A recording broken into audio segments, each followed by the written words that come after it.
संस्कार किसको कहते हैं? लोग नहीं कहता इसका संस्कार खराब है, इसका संस्कार बढ़िया है। और प्रारब्ध कर्म का विज्ञान क्या है, यानी जो आपने अब तक का जो काम किए हैं उसका विज्ञान क्या है।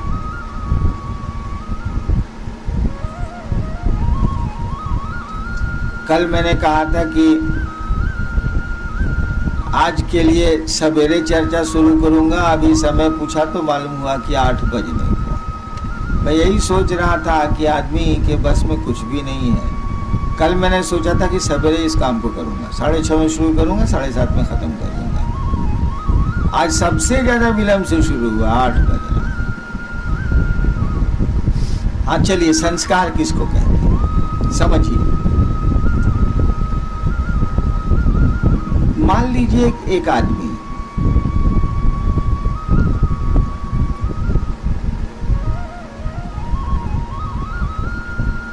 वह आदमी रोज चुन चुन के एक कीड़े को मारता है। उसने तय किया है कि हम रोज एक कीड़ा मारेंगे। मान लीजिए कि 5 कीड़ों की हत्या की सजा भुगतने भर वो जिंदा है।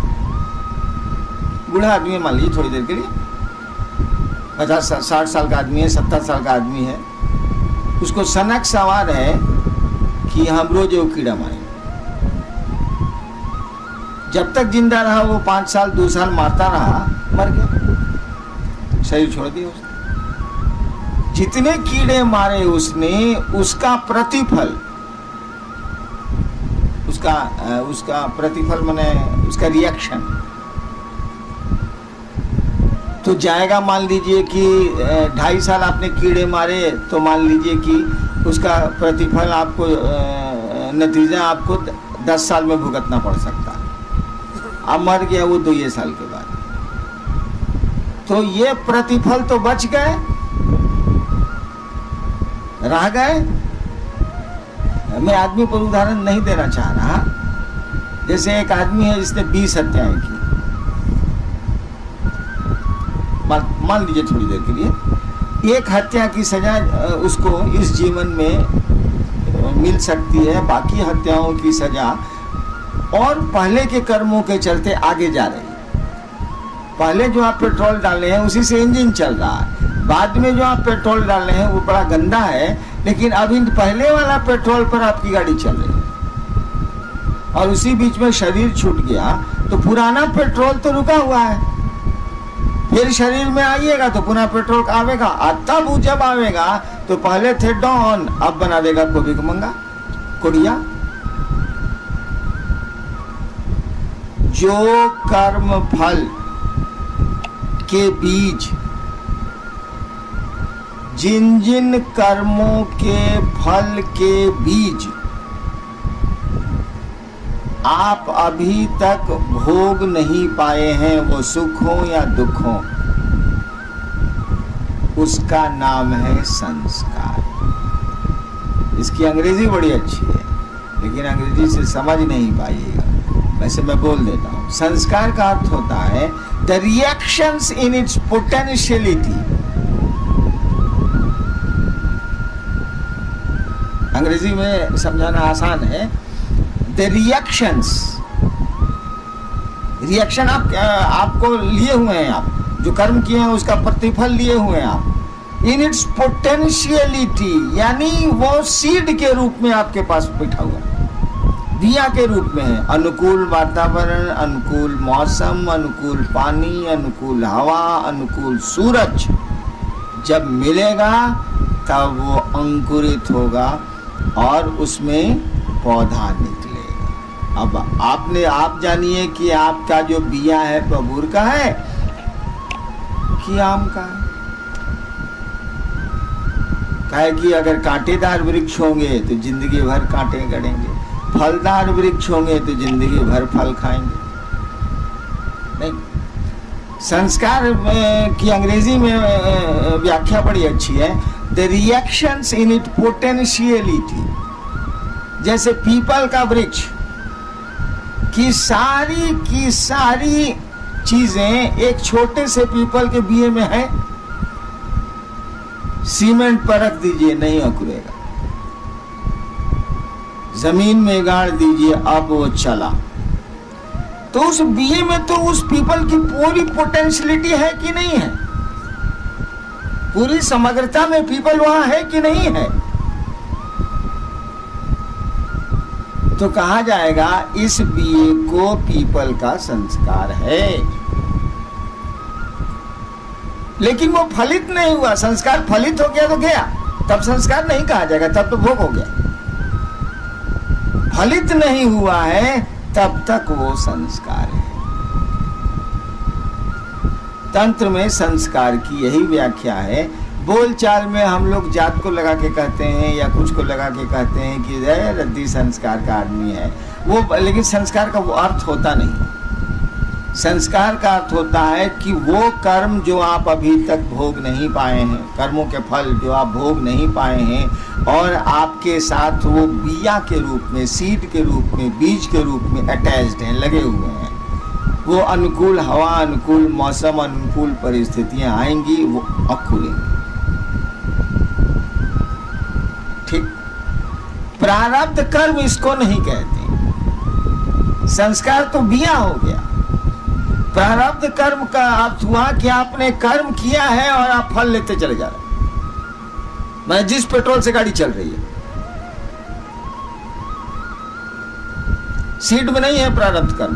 प्रारब्ध कर्म है जिसे पेट्रोल से आपकी गाड़ी चल रही है, जो उन कर्मों का प्रतिफल है। वो सीट में जब रहेगा तो संस्कार कहा जाएगा। जब एक्शन में आ जाएगा वो, तो कहा जाएगा इसके प्रारब्ध कर्म अच्छे नहीं, तभी इतना कष्ट पा रहा है। ठीक। अब एक उदाहरण देते हैं, समझिए। भगवान कृष्ण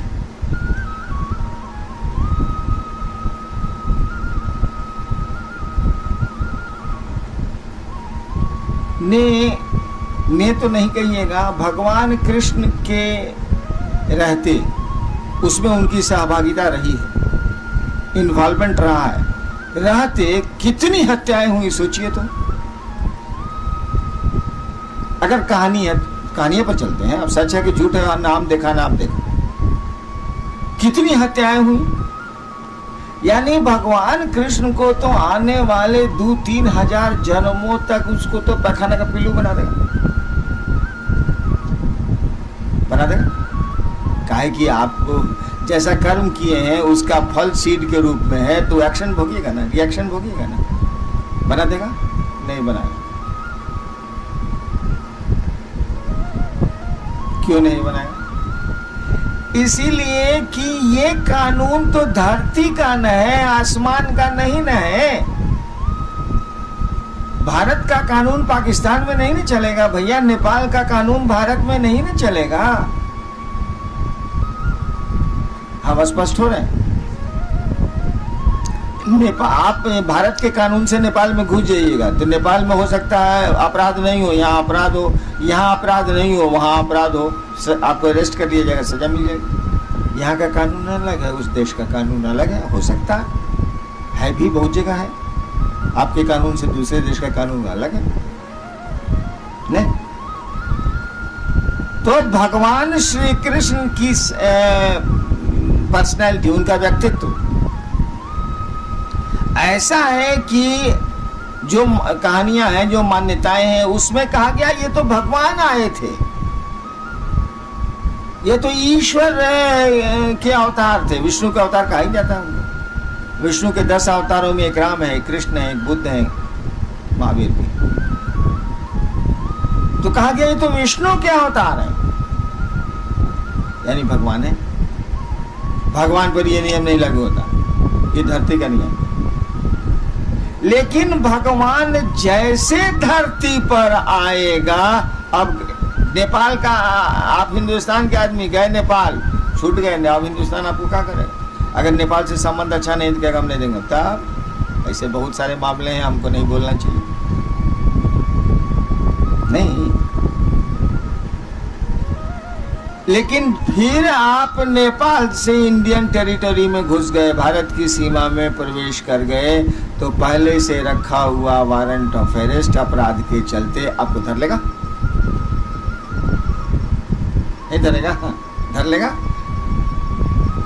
भगवान श्री कृष्ण ने जिस प्रयोजन से धरती पर अवतार लिया, तो अवतार लेने के लिए उनको जीव भाव लेना होगा। शिव जब भी शरीर में आएगा तो उसको जीव भाव लेना होगा, जैसे आपके रूप में शिव ही आया है, अवतार लेना होगा। जैसे वो अवतरित होंगे, योनिगत होंगे, जैसे होंगे वो अब धरती के कानून के पकड़ में वो आगे। कानून नहीं का बनाया हुआ, लेकिन ऊपर से तब बनाया हुआ है, यहाँ नहीं चलेगा, यहाँ वो फंसेंगे। अब भगवान श्री कृष्ण ने मान लीजिए कि 10,000 आदमी उनके चलते मारे गए, मान लीजिए, थोड़ी देर के लिए मान लीजिए, वैसे बहुत ज्यादा है। अब वो फिर उनका शरीर छूटा, बहलिए का तीर लगा। वैसे गंजन तो भगवान श्री कृष्ण का इसी जीवन में इतना हो गया कि मत पूछिए उतनी कहानी, क्योंकि महाभारत के बाद 36 साल श्री कृष्ण जिंदा रहे। आप नहीं जानते हैं कि 36 साल की हिन क्या।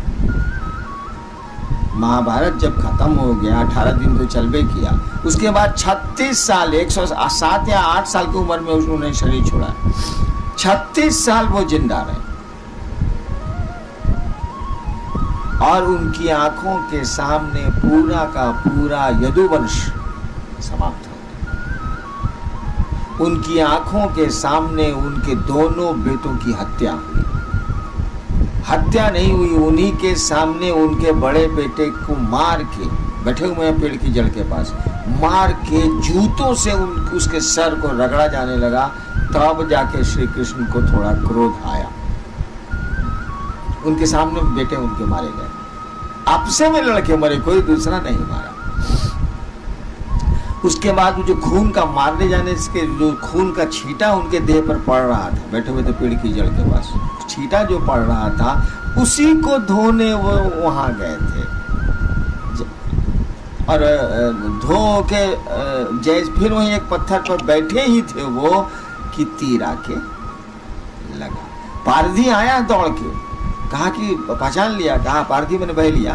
पारधी आया दौड़ के, कहा कि भगवान हमसे भूल हो गई, हमने समझा एक चिड़िया खूबसूरत सी है, लाल ओठ है उसके, मैंने तीर चला दिया। धुंधला था, अभी सुबह नहीं हुई थी पूरी तरह, धुंधला था, आज जहर वाला तीर था चला।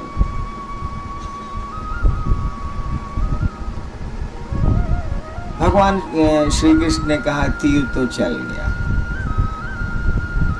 तीर तो चल गया, आप जो समझ के चलाइए, तीर तो चल गया, वो तो अपना एक्शन करेगा। गोली तो चल गई, आप जो समझ के चलाइए, वो तो अपना परिणाम लाएगी। और फिर वहीं गिरे वो। और ये भी जान लीजिए, श्री कृष्ण की लाश पड़ी है और 3 दिनों तक किसी को पता नहीं चला कि श्री कृष्ण मर गए। अंत में एक आदमी हस्तिनापुर गया, वहां अर्जुन को बोला, अर्जुन आए, तब इनकी लाश उठी है। उन्हीं के जीवन में, उन्हीं के शरीर में उनका तो सब गंजन हो गया। लेकिन अब वो वापस लौटेंगे, वो परमात्मा यदि हैं तो वापस लौटेंगे और फिर परमात्मा के सदृश परमात्मा के में समाहित हो जाएंगे या रहेंगे। अब वहां ये कानून नहीं लगेगा कि इतनी हत्याएं हुई, ऐसा हुआ, वैसा हुआ, वैसा हुआ, कुछ नहीं, सब खत्म। फिर वही श्री कृष्ण आसमान में श्री कृष्ण है। लेकिन अगर दोबारा श्री कृष्ण ने जन्म ले लिया धरती पर, इंटायर कर्म फल जो उनके संचित यहाँ रुके हुए हैं, कब से धर। आप अपराध करके गए हैं नेपाल, जिस दिन भी घुसिए हिंदुस्तान, वह वारंट ऑफ अरेस्ट आपको धरेगा। बाहर है तो नहीं धरेगा। प्रारब्ध कर्मों का यही विज्ञान है। और ये जान लीजिएगा, धरती का मानी केवल आदमी नहीं होता, सभी देवता धरती के में आते हैं। कोई देवता धरती की पकड़ से बाहर नहीं, एक्सेप्ट शिव और फिर उनके लोग, कोई धरती के बाहर नहीं है। यहां तक भी जिसको शिवलोक बोलते हैं, शिवलोक में शिव नहीं है, शिवलोक बोलते हैं, वह भी धरती की पकड़ में, माने वहां भी ये कानून लागू है। कौन कानून? प्रारब्ध कर्मों का कानून, कर्म और उसके फल का कानून। अब प्रारब्ध का, गोरखनाथ ने एक बार कहा था कि क्या तुम संस्कार की बात करते हो, क्या तुम कर्म फल की बात करते हो, मैं तुम्हारे कर्म फल को, मैं तुम्हारे संस्कार को दग्ध कर दूंगा। अब इसकी व्याख्या देखिए, गोरखनाथ जैसा आदमी कहता है कि मैं तुम्हारे कर्म फल के बीज को दग्ध कर दूंगा, यानी आप इतना मकई का बिया ले लिए हैं रोपने के लिए, एक आदमी आपकी मालकिनी आती हैं, उनको नहीं मालूम है कि आप रोपने के लिए मकई रखे हैं, तावा पर उठाती हैं, देती हैं भूज रही हैं, अब लामा फूटने ही वाला है कि आप कहते रे रे रे रे काकी हमको तो रोपना था, ये तो भुजा बना दी इसका। रुक तो गई वो, कहा ठीक है नहीं भूजे, लेकिन क्या वह बिया पेड़ बनेगा? नहीं बनेगा, लेकिन वह मकई का बिया रहेगा। समझे? अकुरेगा नहीं, उससे मकई नहीं निकलेगी, पौधे नहीं निकलेंगे, लेकिन बीमा रहेगा। नहीं समझ रहे? बिया रहेगा। गुरु को अधिकार है, सदगुरु, सच्चे गुरु, सही गुरु को अधिकार है कि वे आपके कर्म फल को दग्ध कर दें, अच्छे कर्म फलों को विशाल कर दें। जैसे बहुत अच्छा कर्म है आपका और बुरे कर्मों से आप घिरे हुए हैं, अभी पेट्रोल जो चल रहा है उससे आप घिर गए, आपका अच्छा कर्म नहीं काम कर रहा है, उनको पावर है कि बुरे कर्म के बीज को वो जला दें, अच्छे कर्मों के बीज को पानी हवा दे दें। ये गुरु को अधिकार है, लेकिन गुरु को ये अधिकार नहीं है। ईश्वर की कुर्सी पर फिर है शिव को, लेकिन शिव गुरु को ये अधिकार नहीं है कि वह जो मकई का दाना दग्ध होके तावा में पड़ा हुआ है उसको मिटा दे, उसको वो नहीं मिटा सकते गुरु की कुर्सी पर। ईश्वर के रूप में तो उनका कानून है, वो कानून को तोड़ ही नहीं सकते। गुरु की कुर्सी पर आपके कर्म फल को वो इनहेंस करके, बड़ा करके विशाल कर सकते हैं। एक क्षण के संस्कार को, एक क्षण के आपके कर्म फल के बीज को, जिसमें साधु होने की कैपेसिटी है, वो एक क्षण है बस। एक झोंका आया, महादेव इतने अच्छे लगे, इतने अच्छे लगे, इतने अच्छे लगे, लेकिन ये झोंका रहेगा मुश्किल से 2 घंटा। इसको खींच के ले जा सकते हैं 200 साल। मैं 200 साल तक आपको महादेव अच्छे लगते रह जाएंगे और इसी बीच में शिव हो जाएंगे। गुरु को यह भी अधिकार है कि कोई कर्म फल आपके साथ लगा हुआ है जो 20 वर्षों तक आपको परेशान करता रहेगा और गुरु के काम में वो बाधक बनता रहेगा। आपकी दृष्टिकोण से काम नहीं होगा, उनके दृष्टिकोण से होगा। तो वो 20 साल के कर्म फल को 1/1 करोड़ हिस्सा में पास करा दे। 1/1 करोड़ हिस्सा सोचिए में पास करा दे, पता नहीं चलेगा, ये उनको पावर है। लेकिन वो सीड को नहीं हटा सकते। सीड रहेगा, वो उतना आपको लेना पड़ेगा। बिया का भक्षण आपको करना पड़ेगा, वो बिया आपको लेना पड़ेगा, उसमें गुरु कुछ नहीं करेगा। लेकिन वह बिया पेड़ नहीं बनेगा, अंकुरित नहीं होगा, यह गुरु कर सकते हैं, उनको पावर है। सही गुरु को, उनको पावर है। लेकिन बिये को हटा देने का पावर मात्र शिव को है, क्योंकि मात्र शिव महेश्वर शिव, ईश्वर शिव, भगवान उनको है और वो उन्हीं का कानून है, इसीलिए हटाते नहीं है। उन्हीं का नियम है, उन्हीं की इच्छा से ये सिस्टम चल रहा है, इसीलिए हटाते नहीं हैं। अब सुनिए, मैंने कई बार कहानियां सुनाई हैं कि एक आदमी था जो कथा पढ़ता था और भगवान का बहुत बड़ा भक्त था। एक गांव के बाहर आया और पहले तो नियम था ना कि कोई साधु आया है गांव के बाहर तो गांव वाले उसको भोजन वोजन कराते थे। तो लोग कथा सुनने शाम में जाते थे और कथा सुनते थे और गांव के लोग उसको भोजन देते थे। गांव के बाहर एक मंदिर के बाहर टिका हुआ था। एक औरत थी जो प्रतिदिन खाना बना के ले जाती थी, उनको खिलाती थी, पानी ले जाती थी, पिलाती थी, और ये सिलसिला 6 महीने तक चला। समझ रहे? 6 महीने तक चला। 6 महीने के बाद उस कथावाचक भक्त को कहीं वहां से अब जाना था। उसने रात में कहा कि देखो मैं परसों चला जाऊंगा, तुम 6 महीने से मुझको भोजन करा रही हो, कुछ चाहिए तो बोलो। उस महिला ने कहा हम कुछ चाहने के लिए आपको नहीं खिलाते, हम तो आप साधु हैं, हमको श्रद्धा है इसीलिए खिलाते हैं, हमको कोई जरूरत नहीं है, कोई इच्छा नहीं है, इसके चलते हम किसी चीज के लिए, किसी चाहत के लिए आपको खिलाता हूँ, ऐसा नहीं। कहने नहीं 6 महीना तुम खिलाई हो, कुछ तो हमको देना चाहिए। कहते नहीं छोड़िए, हम तो ऐसे ही आपको खिलाते थे, कुछ हमारे दिमाग में नहीं है, कुछ भी हम नहीं चाहे। ये एकदम जिद पर अड़ा हुआ था कि इतना दिन इसका एहसान है, कुछ दे दे। जिद किया इसने तो उस महिला ने कहा कि देखिए हमको शादी हुए 15 साल हो गए, हमको कोई संतान नहीं है।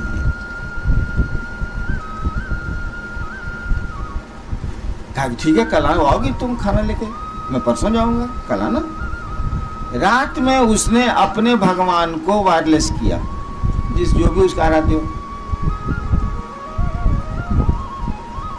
भगवान ने से इसने पूछा कि जी ऐसा ऐसा हुआ है, महिला बोली है कि हमको संतान नहीं है, हमको 6 महीना खिलाई है, आप बताइए कि उसको संतान है कि नहीं तकदीर में। भगवान ने कहा कि उसकी तकदीर में संतान नहीं। बात खत्म हो गई। दूसरे दिन वो महिला आई, कथा खत्म हुई, परसों इसको जाना था, मतलब दूसरे दिन सुबह इसको जाना था। रात में फिर सब चले गए तो महिला ने भोजन निकाला, लोटे में पानी लाया, कहा कि खा लीजिए। कहा कि देखो हम खाएंगे नहीं, तुम 6 महीना हमको खिलाई हो, और भगवान ने जब कह दिया कि तुम्हारी किस्मत में संतान नहीं है, हम तुमको संतान दे नहीं सकते, हम खाएंगे नहीं। बहुत जिद की कि भैया हम तो पहले भी कहा था किसी चीज के लिए आपको नहीं खिलाना है, आप खाइए तो। आप जिद किया तब ना हम बोले हैं, हम तो बोल भी नहीं रहे थे, हम चाइस के लिए खिलाया भी नहीं था आपको। वो आदमी नहीं खाया, कहा कि हम इतना भी नहीं कर सके तो क्यों खाना खाए। और महिला जिद कर रही है खाने के लिए, नहीं खाया। वह महिला बहुत उदास मन से कि हम काहे बोल दिया, बाबा जी खाए नहीं, काहे बोल दिया। उदास मन से वही खाना और वही लोटा में पानी लिए हुए घर को वापस जा रही थी। चांदनी रात थी, जा रही थी तो गांव में पीछे रोड थोड़े ही है, खेत की मेड़ है, खेत के मेड़ पर जाना है। ये बहुत दुखी थी, सोचते जा रही थी कि हम कौन पाप किया जो हम उनको कह दिया कि हमको संतान नहीं है। ती भी बहुत, और खाए कहे नहीं वो, यही सोचते जा रही थी। उधर से को मलंग साधु चला आ रहा था। अब मेड़ तो एक एक है, कोई उतरेगा तब ना मेड़ पास करेगा, नहीं उतरेगा तो टकरा जाएगा। साधुओं भी मलंग था, वो कुछ सोचते हुए आ रहा था, वो ध्यान नहीं दिया कि कोई सामने से आ रहा है। इहो बेचारी इस चिंता में थी, इसने भी ध्यान नहीं दिया कि सामने से कोई आ रहा है। दोनों टकरा गए, खेत के मेड़ पर दोनों टकरा गए। टकरा गए तो खाने का बर्तन और लोटा फेंका गया। बर्तन फेंकाया और लोटा फेंकाया तो साधु ने देखा कि अरे इसमें तो रोटी है। साधु ने कहा माँ रोटी है। बस बिना सोचे समझे 4 गो रोटी थी, 4 गो रोटी सब्जी खाया, और लोटा अभी खेत में टेढ़ा हुआ था, उसमें पानी था, पानी पिया और कहा कि माँ जाओ, मैंने 4 रोटियां खाई हैं, तुम्हें 4 संतान होगी। बिना बोले वो बोल गया, बात आई गई, खत्म हो गई। फिर वो कथावाचक भक्त 7-8 साल के बाद अपना फिर प्रोग्राम उसी गांव में बनाया। लोग जुटे, वहां महिला भी जुटी, उसके साथ 4 बच्चे थे। तो कथा हो रही थी, उस समय तो नहीं कुछ बोला। बाद में उसको बुलाया हूं, ये बच्चे किसके? उसने कहा मेरे हैं। अरे हमको तो भगवान ने कहा कि तुम्हारी किस्मत में नहीं है, तुमको बच्चे कहां से हो गए? उसने कहानी सुनाई कि ऐसे ऐसे मैं टकरा गई, भोजन गिर गया, वो साधु लगता है भूखा हुआ था, बिना कुछ पूछे खा भी लिया, पानी भी पी लिया। मैंने 4 रोटियां आपके लिए लाई थी, उसने कहा जा तुम्हें 4 बेटे, मुझको बेटे हो गए। कहा ठीक है जाओ। रात में फिर अपने भगवान को ही वायरलेस लगाई। कहा सरकार आप तो हमको बेइज्जत किया। क्या हुआ? तो उसको 4 संतान हो गई और आपने कहा था उसकी किस्मत में संतान नहीं है। कहा था देखो यार तुम पूछे थे तो हमने बता दिया कि उसकी तकदीर में नहीं है। वो ससुरा पूछी सूची कुछ नहीं, दे दीस तो हम क्या करें? तो दे दीस तो दे दीस। तुम पूछने आए थे वो दे दीस, कुछ पूछीस था वो हमसे, वो तो दे दीस तो अब क्या करें? जोड़ना पड़ा हमको, दे दीस तो क्या करेंगे? देखिए तकदीर में नहीं है, एक साधु ने जोड़ दिया। ये प्रारब्ध कर्म नहीं है, ये संस्कार नहीं है। मैं अपनी बात सुनाता हूं। मुझको कुत्ते पालने का बहुत शौक, वैसे मैं है भी कुत्ता, हूं भी कुत्ता, मुझको शौक है कुत्तों पालने का बहुत। बचपन से मैं कुत्ते पालता था, छोटा था तभी से कुत्ते पालता था। धनबाद में मैं जब स्कूल में पढ़ता था 6-7वां में, तो मेरे पास 2 कुत्ते थे, एक का नाम था शेरा, एक का नाम था टाइगर। तो मैं ही पाले हुआ था, मेरे साथ रहता था दोनों कुत्ता। स्कूल से तो मॉर्निंग में चले आना है, 6-5 में साला स्कूल कितना देर का। मैं छत पर खुराफात करते रहता था। महादेव का एक फोटो था शीशा वाला, उसको निकाल के सीढ़ी पर लगा के, फिर पेट्रोल वाला टीन लेके पाइप लगा के साला महादेव के फोटोए पर पानी गिराते थे, उसके कांटी में घुसाने वाले पर साला 10 मिनट में फोटोए गल के गिर जाता था।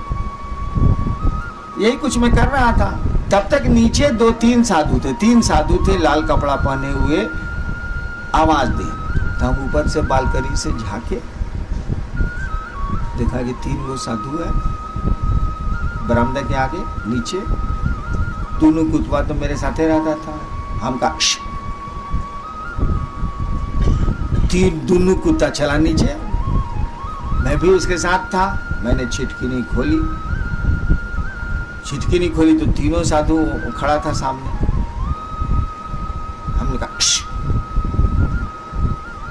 कुतवा को, दोनों कुत्ता हाउ हाउ हाउ करते हुए तीनों साधु पर पड़ गया। तीनों साधु भाग चला, भागते भागते बोला साला हम पर कुत्ता छोड़ा है, तुम IAC नहीं पास करेगा।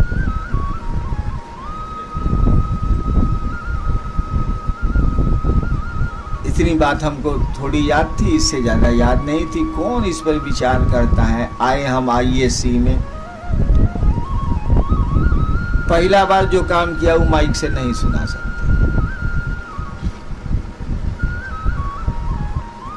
देखो प्रोफेसर साहब अपनी बेटी उस हमारे क्लास में पढ़ती थी, आ रहे थे। हम कहा प्रणाम सर, नया नया ब्याह किए हैं क्या? अब बेटी को कह दीजिएगा कि नया नया ब्याह किए हैं तो का आपका असर होगा। मैं कॉलेज से निकाल दिया। दूसरी जगह गया जहाँ ये टीचर थे, एगो हमारे साइंस के हेड ऑफ डिपार्टमेंट थे। हम किया क्या था बदमाशी, H2S गैस होती है ना जो बड़ी बसाती है, साइंस के तो स्टूडेंट लोग हैं, तो उसको बरामदे में बना के उसमें क्लिप लगा दिया जाता है रबर में कि गैस नहीं लीक करे। खरी प्रयोग करना होगा तो उसको बीकर में डाला जाएगा, आई से बंद रहेगा। खुल जाएगा तो साला तो इलाका का इलाका गंधाइन कर देगा। तो मैं अकेले एक दिन जा रहा था कॉलेज में, ऊपर में लेबोरेटरी थी, वो जो पाइपवा में क्लिपवा लगा हुआ था खोल के हम पॉकेट में रख लिया, चले।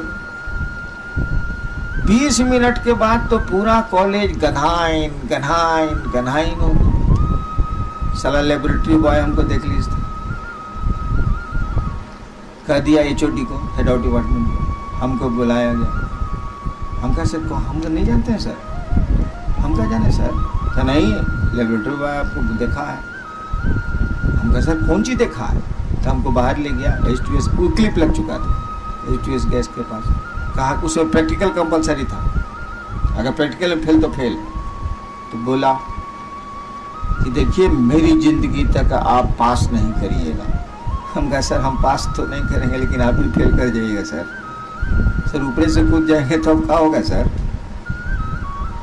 2 साल गया। तिबारा एक बहुत बड़े गुरु जा रहे थे साहेबगंज से, मैं उनका दुल्हरुआ था, फर्स्ट क्लास में थे, उसमें फर्स्ट क्लास था। हम कहा बाबा दोनों बार झगड़ा करके हम परीक्षा पास नहीं किए हैं आईए से। एक लाइन वाली बोला, सड़क बंद हो तो डाइवर्सन ले लो, सड़क बंद हो तो डाइवर्सन ले लो। मैंने अगर मार्ग बंद है तो पार मार्ग से जाइए, डाइवर्सन जाइए। साइंस में पढ़ते हो ना, आर्ट्स में चले। उसके बाद मेरा रिजल्ट क्या है, बैठूंगा 7 विषय में हमको डिस्टिंक्शन आता था, जबकि रात भर मसान में रहते थे, इन्हीं के साथ रहते। देखिए हमारे कर्म फल में तो नहीं था कि IAS पास नहीं करेगा, साधु ने डाल दिया, कुत्ता लुकाने पर। अब वैसे लोग नहीं है, लेकिन एक जमाना था कि थे लोग। वो बोला कि IAS तुम पास नहीं करेगा, और IAS में बॉटल नेक हमेशा हो जाए, हमेशा हो जाए, हमेशा हो जाए। तो फिर एक गुरु ने ही मुझको कहा कि सड़क बंद हो तो बगल के रास्ते से निकल जाओ। साइंस में हो ना, हम कहा जी आर्ट्स में चलो। यानी प्रारब्ध कर्मों का विज्ञान देखिए, कोई कर्म नहीं है आपके, अथवा लगा दिएगा या वापस ले लिएगा, दोनों होगा। बहुत कर्म फल है आपको कि बहुत तबीयत खराब रहेगी, बहुत तबीयत खराब रहेगी, आप आए मेरे पास, हमको जाए दूर ठीक हो जाएगा। वो जो सीड वहां तक काम किया है उसके बाद मुरझाने लगेगा, मुरझाने लगेगा तो पेड़वा मुरझा जाएगा, पेड़वा जब मुरझा जाएगा तो कटवा कहाँ से करेगा, मुरझा के मर जाएगा। यानी ये ऐसा कौन कर सकता है, इसका विज्ञान समझिए। ये पूरा का पूरा सिस्टम, पूरी की पूरी ये पद्धति कि कर्म कोई करेगा और कर्म के फल लेगा, ये तो उस शिव की इच्छा से न है, उस ईश्वर की इच्छा से न है। इसके पीछे जो कानून का बल है वो तो शिव की इच्छा है ना, पार्लियामेंट वहां थोड़ी है। ये भाई धरती पर जो भी सिस्टम चल रहा है वह शिव की इच्छा से न चल रहा है। कर्म कर्म फल का विज्ञान, कर्ता आप हैं तो कर्म आप करिएगा, कर्ता कर्म करेगा तो कर्म के फल भी लेगा। कर्ता आप नहीं है तो आप कर्म नहीं करेंगे। सब करे छथिन महादेव, बोली में नहीं मौन बूझने लगा, आप कोई कर्म नहीं हो रहा, सब कर्म महादेव कर रहे हैं। हम नहीं करे छी हो महादेव जनथिन बा, भूख लगल छे जाई छी कुछ खाएला। अब आप करता नहीं है, तो जब करता नहीं है तो कर्म कैसे करिएगा। तो आपका मन तो बुझ रहा है महादेव करता है, आप तो माध्यम है, मशीन हो गए आप। तो कर्म ही नहीं कीजिएगा तो फल कहां से लीजिएगा। ये पूरा का पूरा सिस्टम उस शिव की इच्छा से न चल रहा है, इच्छा माने शक्ति, उस शक्ति से न चल रहा है। किसी ने अपने मन को शिव के मन से जोड़ दिया। इतना बड़ा लोहा का गोला इतने दूर में ताप पैदा कर रहा है, एक दूसरा गोला भी आया और वो इतना थोड़ा सा गर्म हो गया, तो वो कुछ दूर में ताप फैलाएगा, हीट फैलाएगा। लोगों का मन कुछ लोगों का मन उस शिव से जुड़ जाता है तो पूरा का तो पूरा नहीं, लेकिन कुछ दूरी तक वो जो चाहते हैं उस सिस्टम को उलट देते हैं, जोड़ देते हैं, घटा देते हैं। नहीं क्लियर हुआ? किसी का मन शिव से जुड़ गया है, उन्हीं की इच्छा से हो रहा है ये काम, तो इसकी भी इच्छा तो छोटे मोटे शिव की इच्छा हो रही है ना। इसने कहा ये काम नहीं होते तो नहीं होते जो, अब वो सिस्टम तो वहां ब्रेक कर गया, सिस्टम ब्रेक कर गया, या आपके कर्म फल में नहीं है, उसने कहा जाओ हो जाएगा। तो कर्म फल में तो नहीं है, लेकिन उस सिस्टम, उसका मन शिव से जुड़ा हुआ है, तो उस सिस्टम को डिस्टर्ब कर दिया वो। आप समझ रहे हैं कि नहीं समझ रहे हैं? एक जादूगर को देखें, कभी जादू किया है आप लोग? घर पे नहीं किया तो कहाँ बुझिए। जादूगर को देखिएगा, उसके साथ एक छोकड़वा रहता है, दुगरम चलवा रहता। पहले की बात हम कह रहे हैं, जब जादूगरों मेरा साथ था तब उसके साथ एक छोकरा रहता।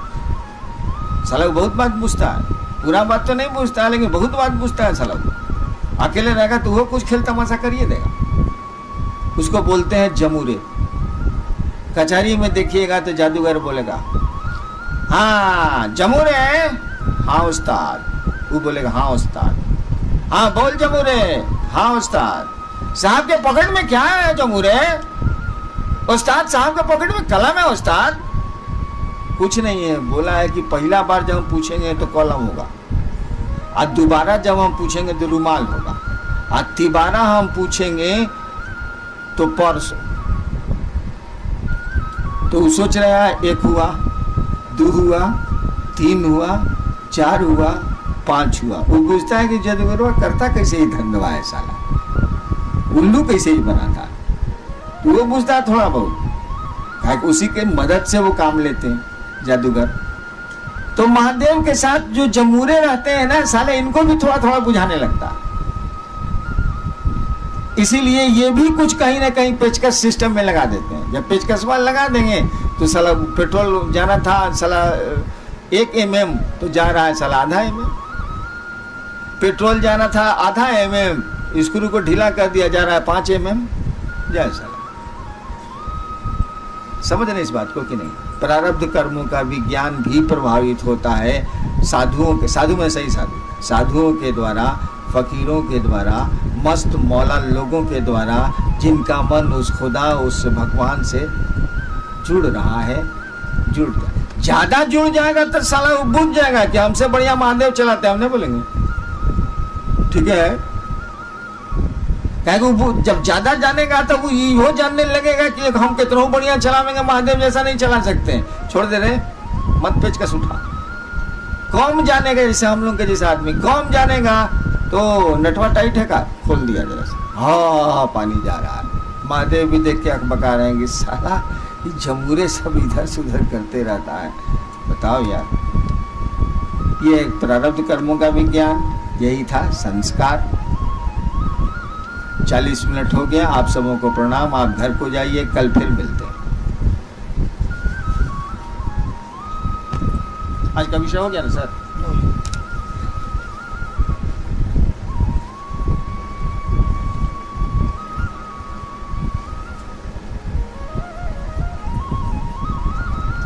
लेकिन नया विषय था शिव शिष्टा में, इसकी व्याख्या कम हुई। नया विषय